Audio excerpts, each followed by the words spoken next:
যে চিনির যে কল রয়েছে সেই কলের পক্ষ থেকে বা এই চিনির কলালারা এই উদ্যোগটা নিছে, তাই না? আপনার দেশের বাড়ি কোথায়? এখানে। এখন আপনারা এটা লাগাচ্ছেন, এর মধ্যে কি কি মেডিসিন আছে? এর ভিতরে অনেক পদের মেডিসিন আছে। আচ্ছা, মেডিসিন দিয়ে দেওয়ার উদ্দেশ্যটা কি হচ্ছে?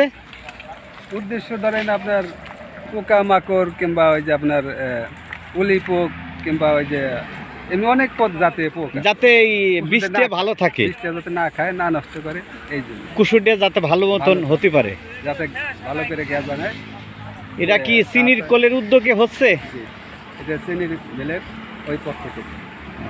এরা কি বীজ দিচ্ছে চিনির মিল কলালারা? ওরা নিজে, হ্যাঁ, ওদেরই দিচ্ছে। ওদেরই ব্লক করা আছে আগের, জি। ওই ব্লকের বীজ এই ব্লকে এনে লাগাইতে। কত একর জমি হবে এখানে লাগানো? এখানে মনে হয় 7 একরই নাকি, মনে হয় 7 একর। 7 একর নিয়ে এই কুসুরি আবাদ হচ্ছে। জি। কি নাম মুরব্বীর বললেন? আমার নাম শাহাজউদ্দিন মোল্লা।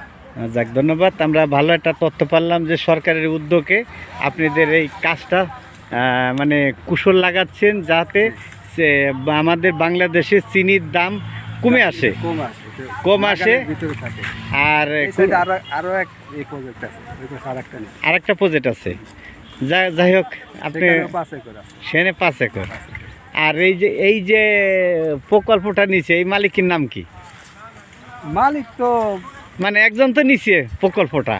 না, এটা আপনার মেলের তরফ থেকে, মানে ওরা একটা মানে 3 জনে এমনি একটা, ওর নামটা জানি কি খেয়াল আসতেছে। আচ্ছা, মিলের কেউ আছে কি এখানে? এখানে তো নাই, এখানে মিলের কেউ নাই না? না, তারা আছে অন্যান্য প্রজেক্টে জায়গা জায়গা আছে। আচ্ছা, ধন্যবাদ। কিছুক্ষণ পরে আসবে। আচ্ছা, ধন্যবাদ। এটাও বীজ। আর আমি আপনাদেরকে দেখাবো যে আসলে এরা বিভিন্ন মেডিসিন দিয়ে এই বীজটা যেন ভালো থাকে সেই উদ্যোগেই কিন্তু এই কাজটা করছে।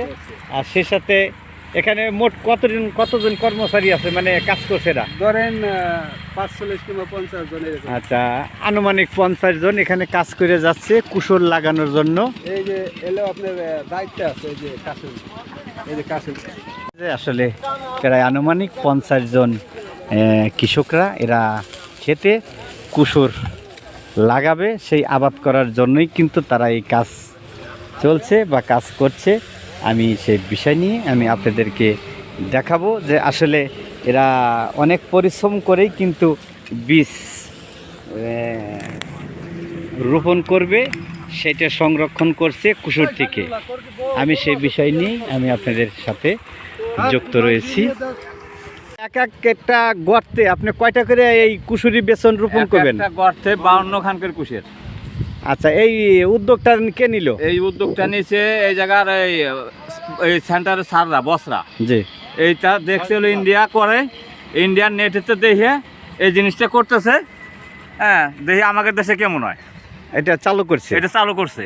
এটা মানে আখ সেন্টার, মানে আখ দিয়ে যে চিনি তৈরি করা হয়, ওখান থেকে যে দুর্নীতি হয়, দুর্নীতি সম্বন্ধে আপনি কিছু বলতে পারেন?